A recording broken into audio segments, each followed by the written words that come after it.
Hi, I'm Daisy, and I grew up in an orphanage run by the scariest nun alive, Sister Magdalene. But it wasn't so bad because I had my best friend Ava and many other kids to play with every day.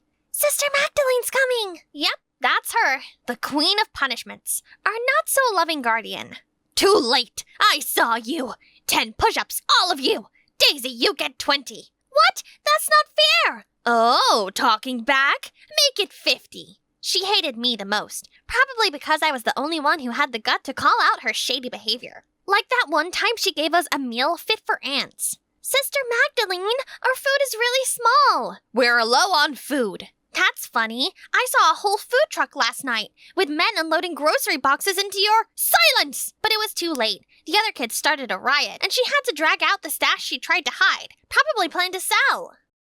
After that, she didn't just dislike me, she declared war. Extra chores, extra punishments, and zero mercy if I sneezed the wrong way. But I refused to let her break me. I held on tightly to my dreams. Dream number 1, visit Disneyland. Dream number 2, become the world's coolest detective. I was already a pro at sniffing out secrets. One time, I helped Ava catch the person who kept leaving stinky socks on her pillow. I got 3 cookies and a standing ovation. But first, I had to leave this orphanage. I just needed one kind family to adopt me. And that was something Sister Magdalene tried to make sure never happened. Every time someone wanted me, she'd scare them off with lies. She talks too much, you'll never sleep. She fights other kids. She led a riot last week. One by one, each couple would change their mind about adopting me. One time her lies failed. She resorted to something more sinister. It happened when I was 16. This nice-looking lady came in seeking to adopt, and she picked me. As usual, Magdalene started with her barrage of lies. Her? Oh no, she eats like a truck, naps like a sloth, and stuff goes missing when she's around. Lies! They're all lies! She even paints disturbing things. I love it! I'm an artist too! You're special, sweetie. Call me Mom. Mommy? I thought it was finally happening. A real home. A real mom. But Magdalene wasn't done ruining my life. Paperwork and all that boring stuff had just been completed, and I was about to leave when Magdalene burst out from the orphanage doors. Stop her! She stole from us! Before I could process it, she stormed over and ripped my bag open. Wads of cash I had never set my eyes on spilled everywhere. Thought you'd sneak out with our money, huh? Told you she steals. I was too mortified at the obvious setup to speak. And just like that, my new mom hightailed it out of there, without me. I cried for hours. Another opportunity to have a family gone. I swear, I'd never steal. Now no one will ever want me. You're not staying here forever. One day, one of us will get out, and we'll come back for the other. Promise? She tied a handmade bracelet around my wrist, a tiny woven thread, but it felt like armor. It became the most important thing I owned, a symbol of the worst day of my life, and the best friend who pulled me out of it. I swore to never take it off, and never stop hoping. But months passed, and no one ever came for us. I started to believe that maybe Magdalene had won, until fate finally remembered me. I was on an errand to get leftovers from a nearby restaurant for the orphanage dogs, when I stumbled into a scene. Mr. Hensley, the kind restaurant owner who sometimes fed us for free, was in trouble. This is outrageous! A cockroach in my meal! I demand compensation or he's getting arrested and shut down! Sir, you could be facing serious health violation charges. What? That's impossible! We run a clean kitchen! This must be a mistake! Not my business, but you only noticed the cockroach after you cleaned your plate? Who are you? Just someone with working eyes and a nose that can smell a scam. Just then, my keen eyes noticed something crawling out of the inspector's shirt pocket. A cockroach! Aha! So that's where it came from. The health inspector tried to defend himself, but the truth was already clear. You're under arrest for filing a false claim and wasting police time. This appears to be a setup. Sorry for the trouble. You just saved my business. Maybe even my life. You're from the orphanage, right? Sure am. I thought that was the end of it. I had no idea my kindness would change my life. The next day, Mr. Hensley showed up with his wife at the orphanage. I thought maybe I was in trouble, but instead, Daisy saved my husband yesterday. We're ready to do whatever it takes to adopt her. I caught a glimpse of Sister Magdalene clenching her jaw, her face tight with fury. I knew right away that this adoption plan was doomed. She told them I was a sleepwalker, allergic to pets, that I once bit a kid, said I talked too much, caused trouble, always finding fault. All lies. I didn't even bother defending myself, but to my shock, they didn't care. We still want her. Her courage deeply moved us. And just like that, ladies and gentlemen, I got adopted. A room all to myself. No more sharing with 100 other kids. Just as I was happily enjoying this newfound joy, I was suddenly startled by a strange young man right in front of me. So, you're the charity case they brought home. Nice to meet you. Apparently, they left out the fact that I never agreed to this adoption. So maybe, watch your back. Yes, they mentioned having a son my age. What they didn't mention was that he had the attitude of a grumpy old lady. 2 weeks in, and I realized grumpy old lady didn't even begin to describe Derek. His parents, my new parents, were amazing, but he was the devil in a teenager's body. He set up pranks to make me quit staying here. From pouring dye in my shampoo to turn my hair pink, to hiding a frog in my food, and even gluing the doorknob to my hand. Did he really think those childish tricks would make me give up? Especially after everything I've been through to get this chance? I thought I could handle the antics of one rebellious boy, but then things started going too far, and I couldn't take it anymore. Our parents were working all night at the restaurant, and I was home alone with a total jerk, trying to focus on my entrance exams, until he decided to cause trouble. What kind of crap are you reading? Give me that! Or what? I stretched out my hand to get in, and in turn, Derek pulled off my friendship bracelet. Give me my bracelet back! Oh, is the bracelet more important than the book? Give it back to me! It's too late. And just like that, Derek tore my bracelet apart. You had no right! That was the only thing I had of my friend!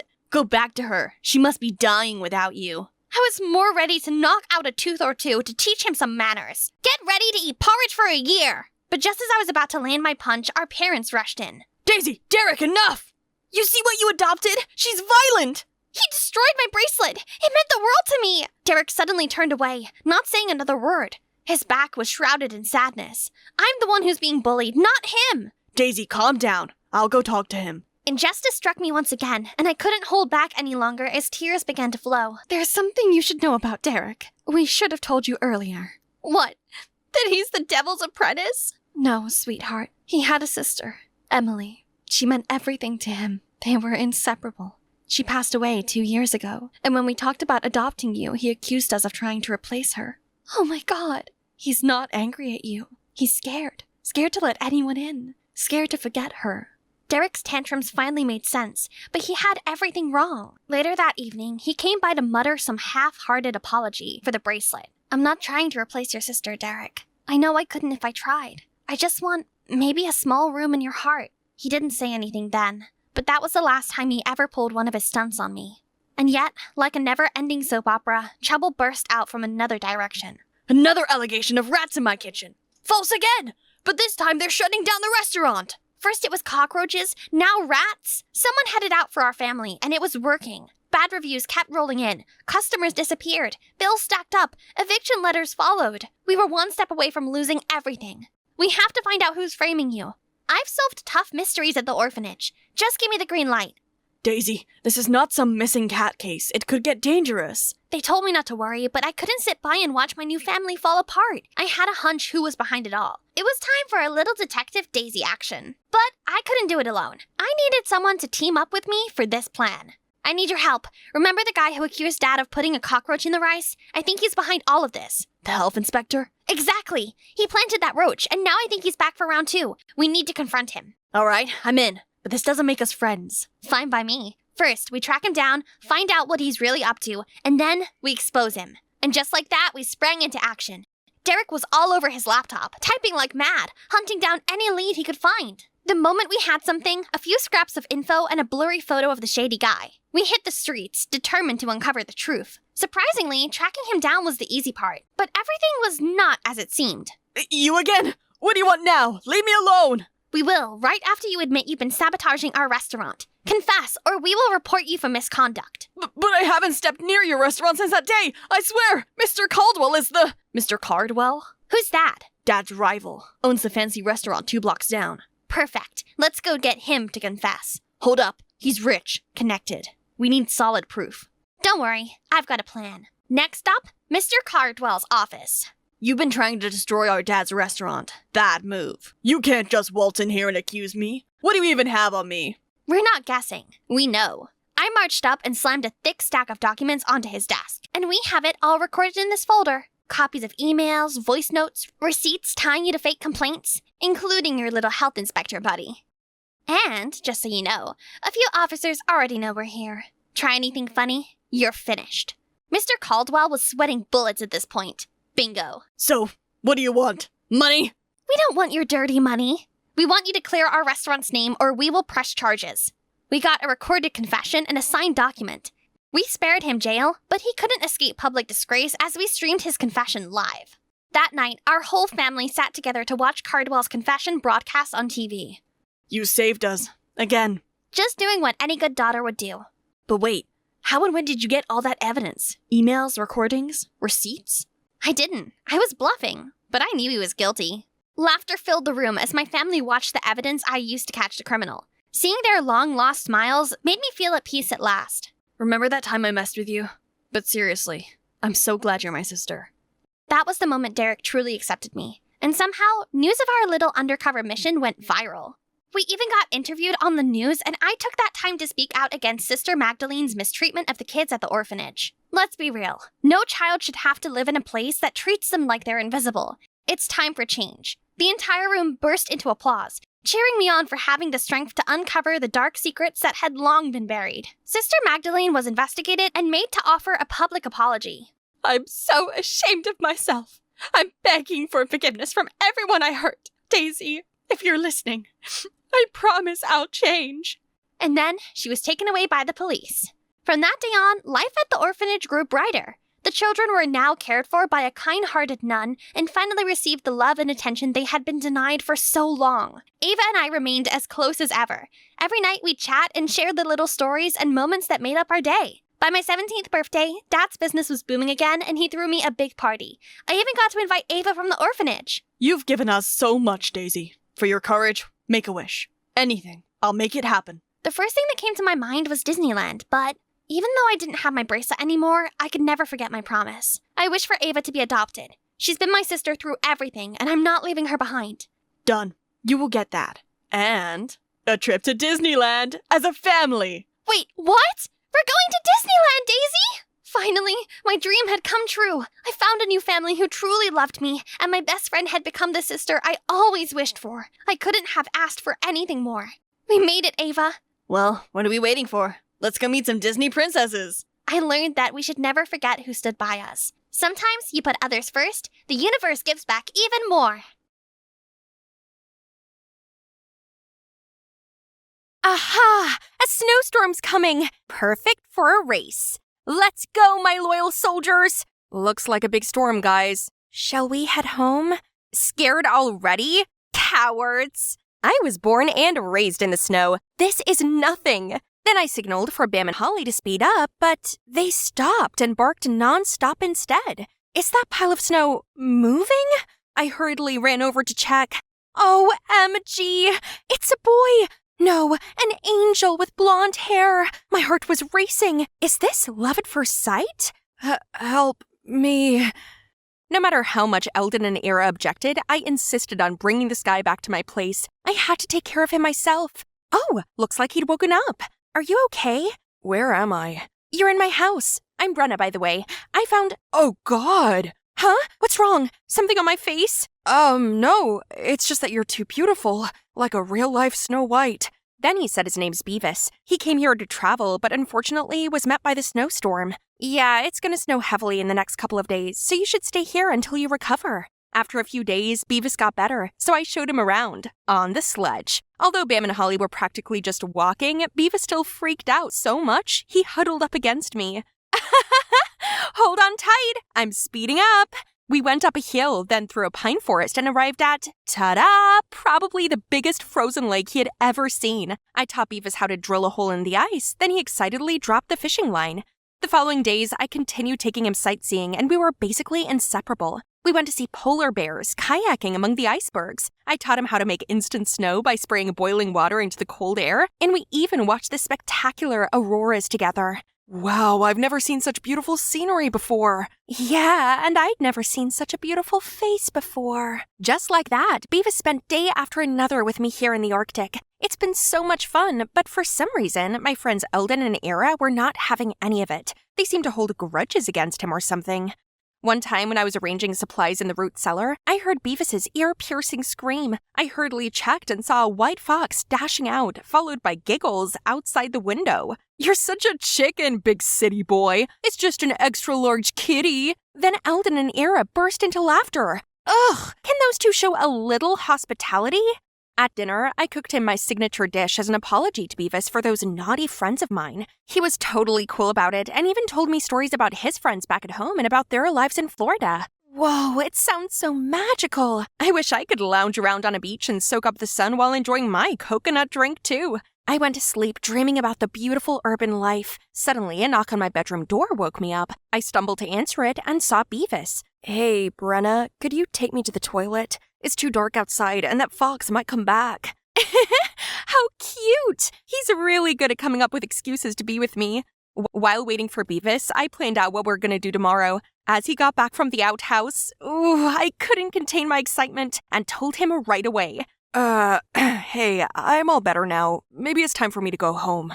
Huh? Why so sudden? I'm sorry, but I really can't take this anymore. No, how could my first love end this fast? It hasn't even started. Brenna, it's so tough for me to live here. I don't want to boil ice every time I need a cup of water or go to the toilet out in the freezing cold. And how tiring that we can only go around on sleds. But even if we had a car, there's literally nowhere to go in this gloomy place. But still, I've endured it all this whole time because I can't leave you. I think I'm in love with you. Beavis, How about you going to the city with me so that we could stay together? Oh my, it turned out that we both have feelings for each other, but because of that, he had to suffer in silence. Such a sweet guy. And it's true, he wasn't built for this harsh climate. He didn't belong here. The next morning, I told Eldon and Ira that I wanted to hang out in Miami for some days. Brenna, I don't think it's a good idea. That pansy boy must have coaxed you to do this. Don't buy those sweet words. I tried my best to explain how nice and polite Beavis was, but they wouldn't listen. Girl, he got you all blinded. You've only known him for a few days, not enough to tell what kind of person he is. Can't believe you're just one of those shallow girls. Who are you calling shallow? Yeah, right. I was blinded. Blinded by his kindness. Then I stormed off, leaving Eldon and Ira behind. I just worry about you. Yeah, right. Worry? Or are you just jealous of me? I came home to a shivering Beavis. He couldn't stand this freezing weather anymore, and I couldn't bear seeing him like this either. So I told Beavis that I would go with him. Look how happy Beavis was, and I too was excited to visit his hometown. It's gonna be fun. It took only less than 2 days for us to arrange things out, buy the tickets, ask Ira to look after Bam and Holly, and we're good to go. After a long flight, we're finally here. It looks like a completely different world in front of my eyes. Crowds of people rushing left and right. Suddenly, I spotted something. Oh, that looks just like my Holly. What a spoiled husky. At that age, my two buddies were already the best sled dogs in the area. Oopsie. City folks don't seem too friendly, do they? Huh? What else? Why is it moving so fast and non-stop? While I hesitated to take a step, Beavis suddenly carried me up in the air. Don't worry, I got you. Oh boy, he's so sweet. Beavis then got me transformed into a city girl. He took me shopping, then got my hair dyed. I really like my silky black hair, but Beavis said this looked better on me. This too, baby girl. This is a tattoo parlor, isn't it? Seeing my confusion, Beavis explained that couples here usually get tattooed on important occasions, and today marks the first day that you walk into my world, so I want it imprinted in my heart. So Beavis and I got matching tattoos that he chose. A weird-looking red shape behind the ears. It might not look pretty, but was definitely unique enough to be special for just us two. Once we were done shopping, we went to a luxurious villa. Oh my, is he taking me to his parents? I'm so nervous, not sure how I should behave when Beavis comforted me. They were nice, don't worry, just do as they tell you to. Just then, the main door opened. Everyone turned to look at us full of excitement. This must be the first time Beavis took his girlfriend home then. Hello everyone. Suddenly a man walked straight over and lifted my chin. Very similar, but that. Just look at her birthmark. It's Demi. Thank goodness. Our beloved daughter has returned. I was still processing everything when everyone rushed to hug me and bombarded me with questions. I turned to Beavis for help, but where is he? What's going on? I tried to explain that I was Brenna, born in the snowy Arctic. Both my parents had passed away, and this was my first time leaving my hometown. But to no avail. My precious daughter, Beavis told us everything. You fell in the woods and had a concussion, so you're having a temporary memory loss. Just get rested for now, okay? Oh, where is Beavis then? I gotta ask him something. Don't worry, your savior will be well rewarded. You'll see him tomorrow. Everything happened so fast, I'm totally lost. But the most I could do now is to wait until tomorrow. I'm sure Beavis will clear things up.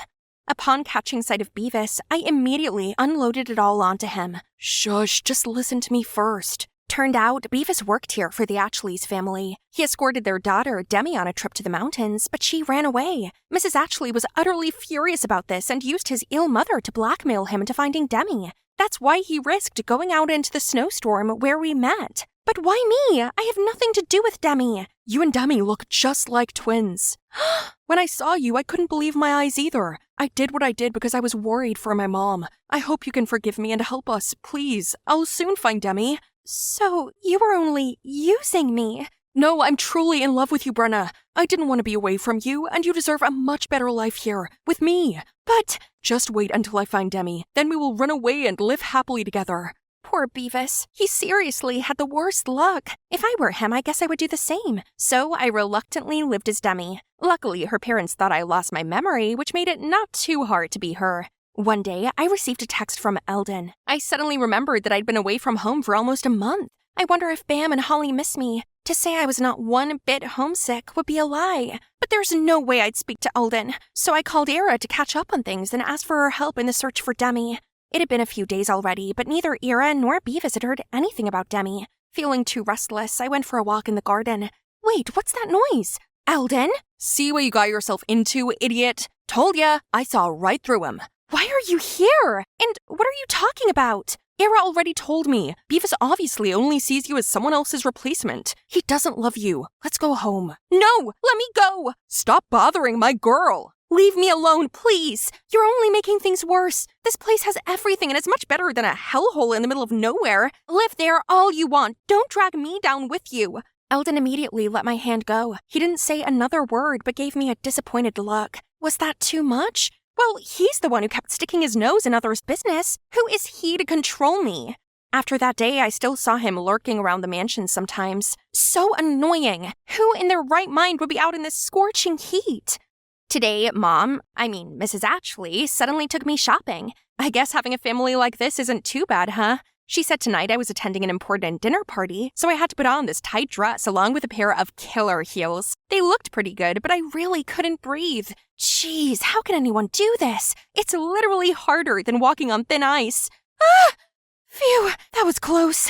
Thank you, sir. Careful, I can't be around to protect you all the time. Eldon, why is he still so kind to me? I wanted to say something to him, but Mom already signaled for me to hurry up from afar. I rushed to the car, leaving him there. Thanks to Mom's preparation, the guys there were staring at me without blinking, especially the special guest. Mom told me that I was supposed to be smiley and friendly to Otis, but how was I supposed to do that when he kept rambling all these boring stories? My eyes wandered around, searching for Beavis and an excuse to leave. What are you looking for, sweetie? The most important person is already right in front of you. Ugh! I pushed him away, then ran off. There Beavis is. We should get out of this boring place. Oh, Mrs. Atchley's here too? What? That's it? I risked being in danger just to find her and bring her back to you. Don't take me for a fool. I'm only her stepmother, but I can tell that girl isn't Demi. I just let you off since she resembled her quite a bit. You're in no position to demand. But didn't you get Otis all smitten also? Isn't that all you care about anyway? So give me my money. I had to rack my brain to sweet-talk that girl into coming here. That means your sickly mother doesn't exist either, does she? Oh, sweetie, you've heard it all. So what if that's true? You won't get a dime. I'll expose your scheme. Where are you going, sweetheart? It's bedtime. So my phone was confiscated and I'd been locked in this room for 3 days straight. They wanted me to give in and date Otis, but no way. I tried every possible way to escape, but always ended up getting caught. One morning, I was woken up by dogs barking. Annoyed, I went to the balcony to check and saw Eldon and Bam. Eldon signaled for me to stay calm and flew a paper plane to me, then swiftly left. Let's see. Fine then, if that's what he wants. Let's end things here once and for all. I agreed to date Otis like the Atchleys demanded. I even enthusiastically chose my own outfit, did my makeup with a cute hairstyle. Mr. and Mrs. Atchley were very pleased with that. They couldn't hide their excitement and even stood at the gate to welcome Otis when he came to pick me up. As his supercar arrived, Otis, the preppy guy, had just stepped out when Eldon signaled Bam to charge at him and scared him away. Meanwhile, the Atchleys were screaming for security. I was gonna leave in the midst of the chaos, but don't you dare run away! Ugh! Holly jumped out of nowhere and made Beavis fall to his knees. Holly then bit on his pants and dragged him around. Good job, baby! Right then, a car stopped in front of us, and a girl stepped out who looked just like me. This must be Demi! Who are you? Why do you look exactly like my daughter? What kind of father are you to not recognize your own child? This is precisely why I ran away from home. After that, Demi exposed her stepmother and Beavis's evil plan in my stead. Demi's dad frantically apologized to his daughter and admitted that he'd always been so caught up with work that he overlooked family and his wife's scheme. Get out of my sight at once, and don't even think about bringing a dime with you. Then Eldon dragged me into the car, and in the driver's seat was Ira. Thank you, Ira. Just me? Eldon did most of it. I shyly looked over at Eldon. Thank you, and I'm sorry. It's okay, we're friends after all. I'll take care of you at all costs. Anyway, just hope that you've learned your lesson now, Brenna. Not all that glitters is gold. Eldon's right. This beautiful city is glamorous, but I don't belong here. I belong to the wind and snow, to the winterland I call home. Time to go back. The trip to the city was like a fever dream, but let's leave it all behind, 'cause I'm busy racing with Eldon. As expected, he's always as slow as a turtle. Hi, this is for you. For me? What's the occasion? The day we stop being friends. Brenna, what do you say if we become more than friends?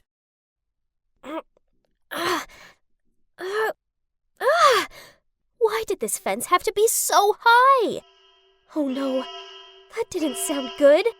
It was time to get out of here. But, I seemed to be stuck.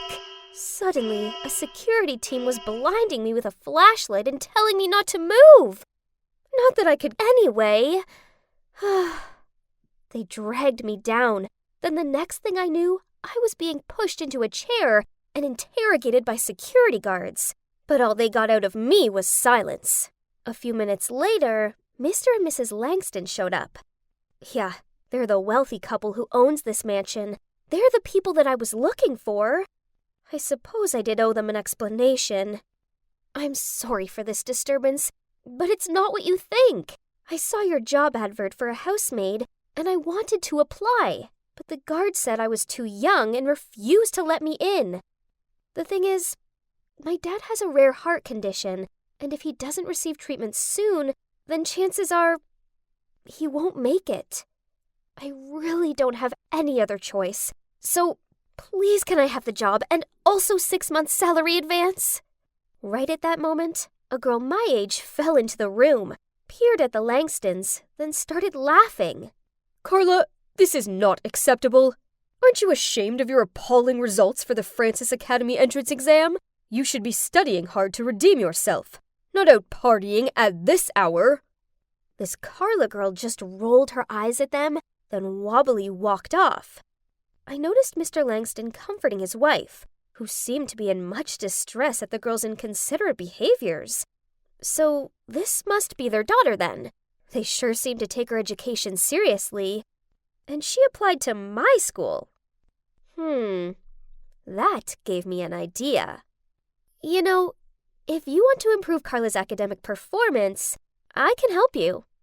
They both gave me skeptical looks, so I showed them my academic records and told them how I was a valedictorian and had successfully scored a scholarship at Francis Academy.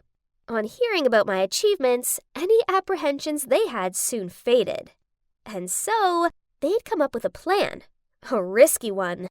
They would pay for my dad's hospital fees until he fully recuperated if I took on the identity of Carla and flew to South Korea to study at an international high school there, while Carla would take my place and enroll at Francis Academy just as they wished. This deal sounded like the answer to my prayers, but I knew it would be tricky. Pretending to be somebody else in a completely different country was beyond my understanding, so I agreed to do it, but only on 2 more conditions. First, a guardian must be present, who would take care of all my paperwork and stuff. Second, after I completed the deal and returned, the Langstons had to help me get into my dream school, the prestigious GBA University, obviously. They gave it a thought, then shook my hand in agreement. It looked like we had a deal! The next thing I knew, I was in an elite neighborhood in Seoul, Korea. Whoa! Talk about luxury! So this was what it felt like to be born with a silver spoon in your mouth. Mr. Preston dropped me off at school and repeatedly told me not to draw attention to myself. Blah, blah, blah. Oh, by the way, Mr. Preston is the Langstons' lawyer, and according to the contract, he's also my guardian. He seems oh so serious, but I guess he's okay. Whoa, this school looked so modern. The architecture was a work of art all in itself. I wandered around the endless corridors and tried to find my class. Everyone seemed quite friendly, and the class president, Minjun, even gave me a guided tour. All the students' outstanding paintings, photos, and models were displayed all across the campus. Countless classrooms of different subjects, from science to art, just made me gasp in awe. I was admiring the artwork when suddenly Minjun blurted out, Sorry, I've got to go. Miss Lee is looking for me. It'll only take a few minutes, so wait here for me, okay? Then he rushed off. So I lingered around the hall. That's when I spotted a group of girls nearby. I recognized the one from my last class. I'm sure her name was Isabella. I was about to walk over to greet them when I realized they had this one girl cornered and were making fun of her hairband. Ugh! Where did you get that horrid thing from? I suppose it must have come from some thrift shop or something. I heard that's where poor people shop. Ugh, this whole thing disgusted me. They outcasted someone just because she didn't come from ridiculously rich households like them. I knew that poor girl's feeling all too well. I gotta help her. But I didn't want to get anyone's back up and draw attention to myself. What could I do? Ah, got it! Hey, the teacher's coming. I'll stall her for you guys. Run! My plan worked a treat, as Isabella and her friends nodded at me, then rushed off. I then went over to the girl asking if she was okay. Get away from me! She flinched me off her and then ran off. Huh? I was only trying to help. As I turned around, I saw Minjun looking at me. A bit impressed, I think. He told me that the students here were divided into two groups. 90% are rich, and the remaining 10% are poor kids entering under scholarships. Most of the students are quite friendly to each other. Well, except those I just witnessed. Isabella's part of the rich kid group who think their upbringings make them superior to others. She's often mean to the 10% group as she believes they don't deserve to be here. And as you can guess, that girl they upset, she's called Susie. She's in the 10% group, and she's the smartest student in our year. What nonsense! School is school. We're here to study and should all be treated equally. Too right, new girl. I knew there was something different about you. The next day, when class was over, Isabella tapped on my shoulder and thanked me for the warning. Then she asked me to join her group for lunch. I was about to politely refuse when Minjun appeared and asked me to join him. Phew. Thanks to Minjun, I had an excuse to quickly flee the scene. However, I did look back and see that Isabella was giving this offended look. After that, Minjun and I started hanging out more. We soon became close friends, and we both decided that the dynamics around here needed to change. So, we set out to help the 10% club. One lunchtime, Isabella and her clan purposely bumped into this boy, causing him to spill food all over himself. While they laughed and pointed at him, I rushed over there, took the food, and slammed it onto Minjun's face. Minjun immediately understood my intention. Then he also took a handful of noodles and smeared it all over Isabella. Cue the canteen erupting into one big, messy food fight. Another time, the school was preparing for a cultural fair. One boy from the 10% group had this awesome idea to open a food stall serving traditional dishes from different countries. Everyone agreed, apart from, yep, you guessed it, Isabella and her snooty besties. Such a peasant. Too used to working as a waiter to serve others, huh? I winked at Minjun. Then we stayed behind and secretly wrote Isabella and her friends' names on the list of participants and submitted it to the teacher. Now, they had no choice but to serve food at the super crowded fair. The funniest part was they finally got a taste of their own medicine when the 10% group made the most of ordering them around and complaining. Ew, this ratatouille is too bland. Add some more salt. And this milk tea is too sweet. Start a new batch with less sugar. I have to admit, I was enjoying watching the mean kids squirm. But I guess my enjoyment hadn't gone unnoticed, as afterward, Isabella approached me. Those peasant kids aren't at the same level as you and I. I suggest you put more care into who you choose to associate with, or you could end up being treated like they are. Whatever. I just rolled my eyes, walked away from her, then continued to hang out with my friends in the 10% group. Isabella and her minions gave me dirty looks, but due to the Langstons' name and fortune, that's all they could do. Just like that, my high school years passed by. I had some great friends. And guess what? Yep, I was now dating Minjin. I loved being here in South Korea, and I'd even grown fond of Preston, who, despite being a grumpy gut, now felt like family to me. I mean, don't get me wrong, I missed my family back home like crazy. But Dad was getting better now, and we regularly FaceTimed. As amazing as my life was now, deep down I always felt like I was living in a dream. None of this truly belonged to me, and everything would be over as soon as I left this place. And eventually, my last week here arrived. As I was studying for my last ever exam, the SAT, I received a message from an unknown number. I know your secret. Drop out of the test, else I'll expose you. What? Who could it be? I called the number and a distorted voice answered the phone. I begged them to tell me why they were doing this, but they just replied, You don't need to know. Just do as I said. Then they hung up. Luckily for me, Preston isn't just an amazing lawyer, he's also a tech genius. Thanks to him, we tracked down the location of the phone. I bet you're just as curious as I am to find out who it was. And now was the moment of truth. Huh? No way! Standing there looking startled was Susie! Why would she do this to me? It made no sense. I mean, I know we weren't friends, but I had nothing against her. Why did she despise me to the point of willing to ruin my life like this? Please let me explain.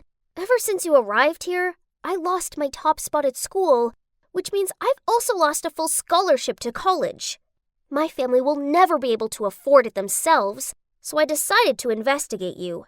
And that's when I found out that you were not the real Carla Langston, and you got paid by her parents to achieve all these academic records for her. I get why you're upset, but you didn't have to blackmail me. You don't strike me as someone who would do such a thing, so it's kind of disappointing that you did. I'm not.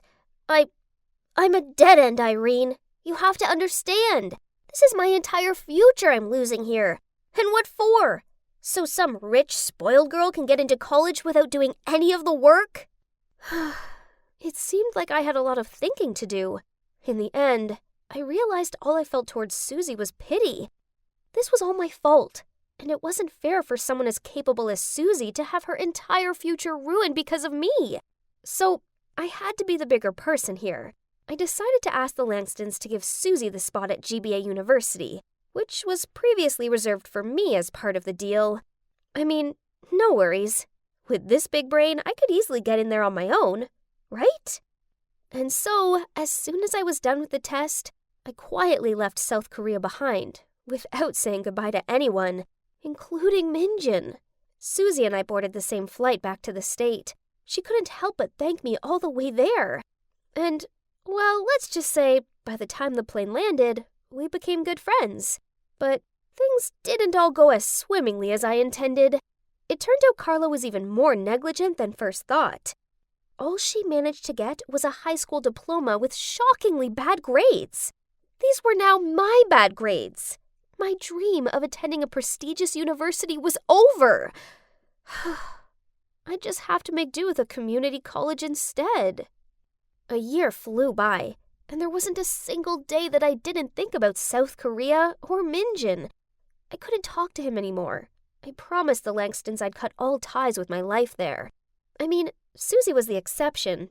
One day while going out with Susie, she was showing me something interesting on Facebook, when we happened to scroll past a post of Minjin's, which read, "Finally I found you, the love of my life." My heart sank. Wow, it looked like he'd found someone else, while my heart still pined for him. But life still goes on, and a week after that, I was waiting for Susie outside of her college, daydreaming how this could have been my life. I saw a familiar face heading towards me. Was that Minjin? But wait! He was with a girl. Carla! Hang on, his Facebook post was about her? The love of his life was Carla? I couldn't do this right now, so I willed back tears as I took a deep breath and turned to walk away. But suddenly, I felt a hand pull me back. It was Minjin. It's really you! I finally found you! I've been looking ever since graduation, and then my information led me here and to... Me! Carla appeared next to him and smirked at me. Hey, who am I to stop the course of true love? So I told him your real name and helped him search for you. I mean, you're smart, so I figured you'd attend this university too. No, you messed up my grades, remember? Anyway, it doesn't matter anymore.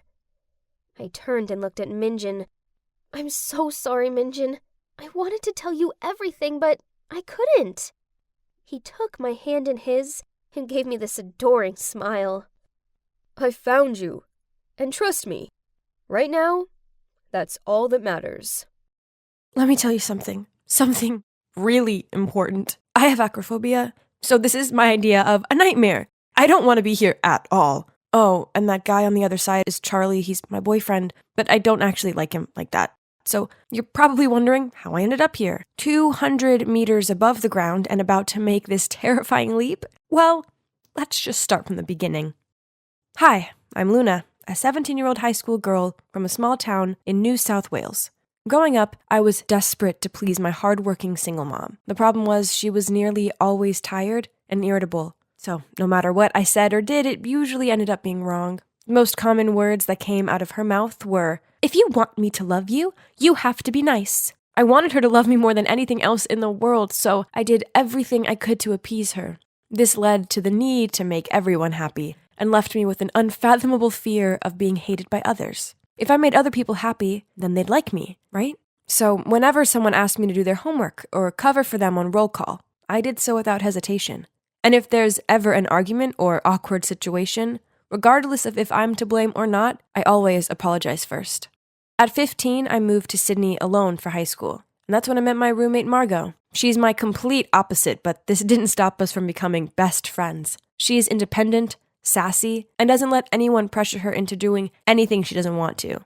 Guys, if I were more like her, I would have been able to avoid a lot of trouble. Once we had a group assignment in biology, and I, by chance, teamed up with these two popular girls. The day before the deadline, they both texted me saying they were sick and asked me to do their parts. This was a lot of work for one person, but I didn't want to upset them, so I agreed. But then, that night, while I was scrolling through Instagram during my brief break after hours of studying, I saw them checking in at a party. What?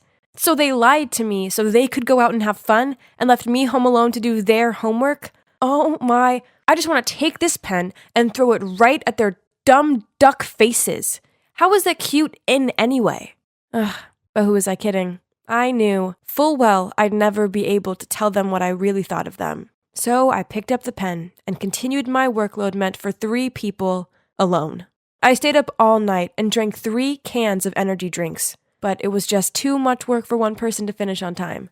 Our assignment, or should I say my assignment, got points deducted due to late submission, which somehow made the popular girls mad. What have you done? How could you turn in the assignment late? I'm sorry. It's just that doing it all by myself was a bit too much for me. Oh, please.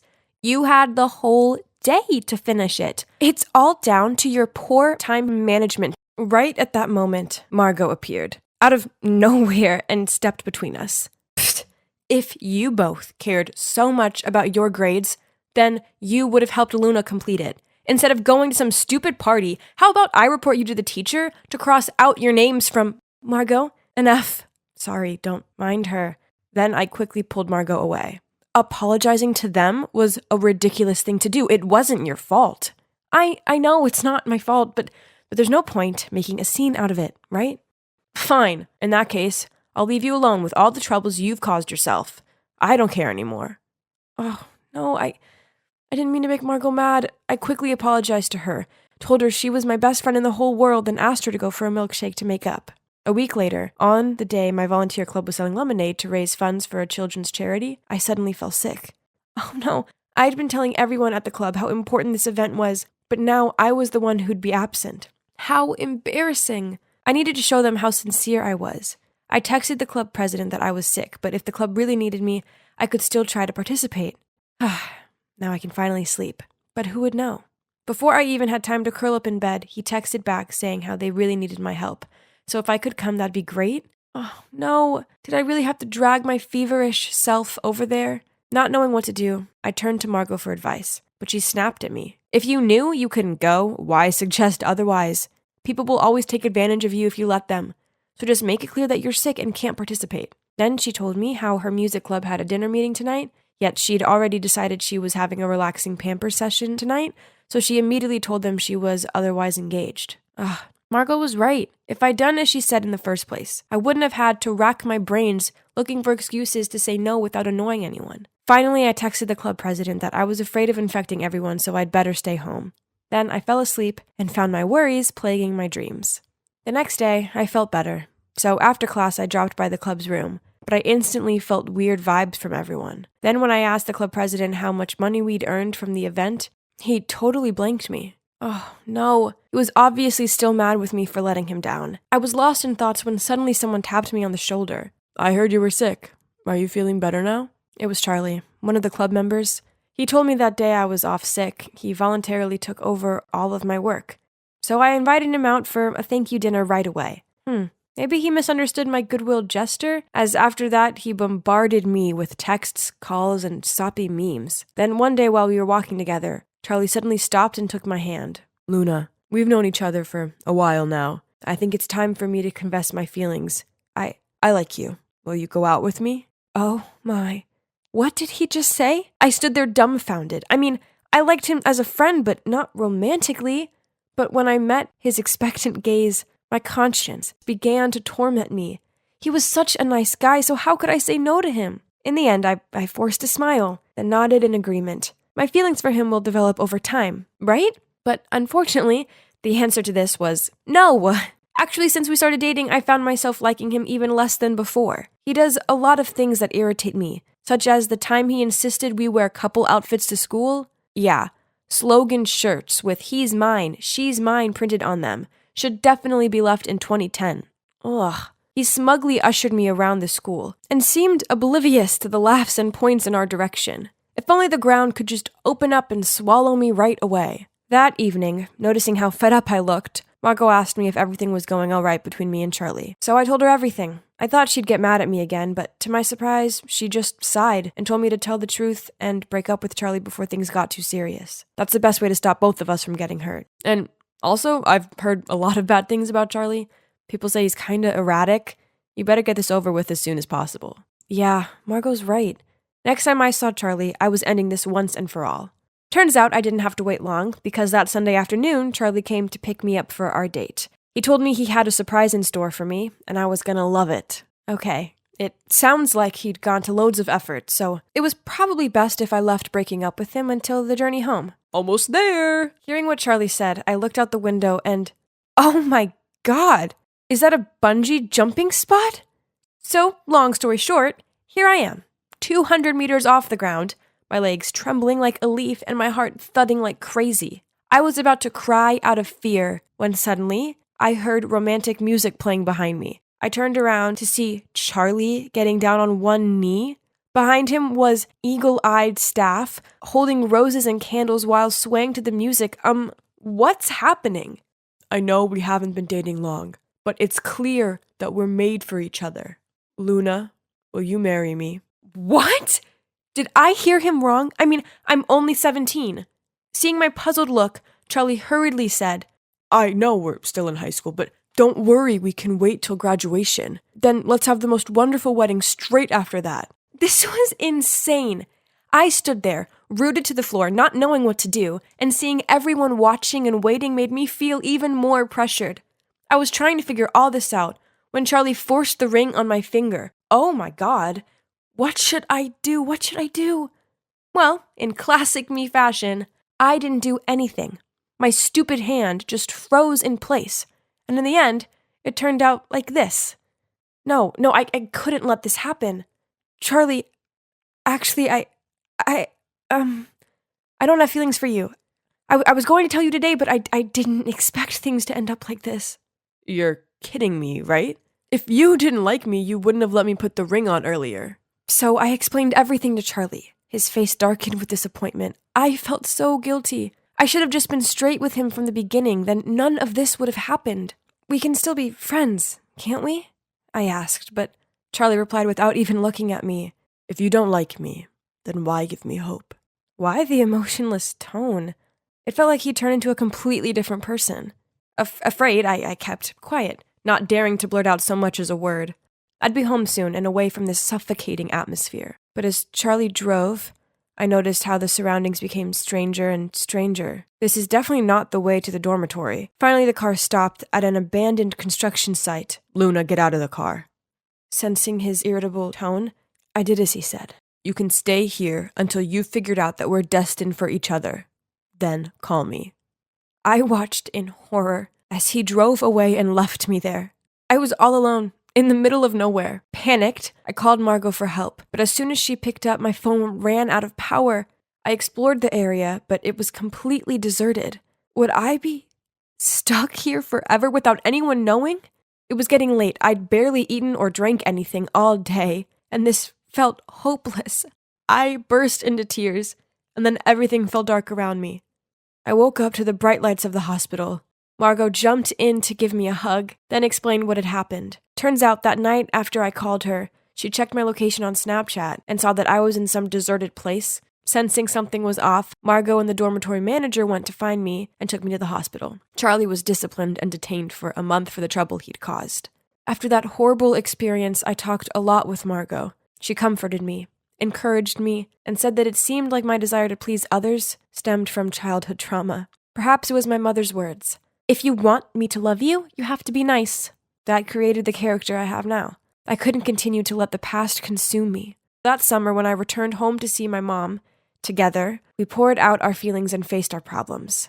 I finally figured out that being nice to people wasn't a bad thing, but agreeing to things just to avoid disappointing people isn't the correct thing to do at all. Now, with Margot's help, I'm step by step learning to say no to things I don't want to do, 'cause life's way too short to say yes to everything. Don't you think?